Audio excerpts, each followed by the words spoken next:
পুরো ইটটা তোমাকে নিয়ে ঘুরলাম, বন্ধুদের সাথে কোথাও গেলাম না। এমন হাজবেন্ডের সব ওই গাড়িতে উড়াও রে, আমার হাজবেন্ড একদম দিয়ে দিন। চুপ। আপনারা কেন আমার হাজবেন্ডকে কেন নিয়ে যেতেছেন? হেল্প হেল্প, কেউ হেল্প করেন, কেউ হেল্প করো প্লিজ, হেল্প করো, হেল্প হেল্প প্লিজ। ভাই একটু দাঁড়ান, এমন করেন না, আশেপাশে তো কোনো পুলিশ স্টেশনও চিনি না আমি।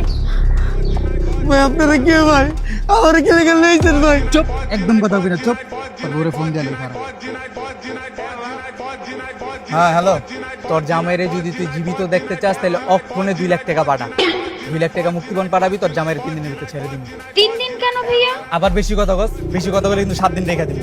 আচ্ছা আচ্ছা ভাইয়া, আমি এখন দিচ্ছি। আচ্ছা ঠিক আছে, অক্ষণ পাঠা। চারটি পিলার রেখে ইয়েস, পাঠাইছে 2 লাখ। আসলে পাঠাইছে? হ্যাঁ মামা, প্ল্যান তো সাকসেস। মামা তোরে কি কম মামা, মনটার ভিতরে এত খুশি লাগতেছে। বিয়ার পরে তো এখন পর্যন্ত বউরে ছাড়া আমি বন্ধুগুলো লাগে ট্যুরে যেতে পারি নাই মামা। ভালো লাগতেছে বন্ধু। ভালো লাগতেছে। যেতে দিব না মানি? এই বেটা, বন্ধুকে ছাড়া গিয়ে ট্যুর হয়নি। খরচ যেতে দিব, লগে সব খরচ হয়নি। দেখো 2 লাখ টাকা একটু বেশি চালাইনি না? 2 লাখ টাকা বেশি চেয়েছি মানে? গাড়ি ভাড়া করছি, এত পেরেশানি করছি, ওই যে যদি ধরা খেতে মাইটাকে খাইতো, তুই না আমি।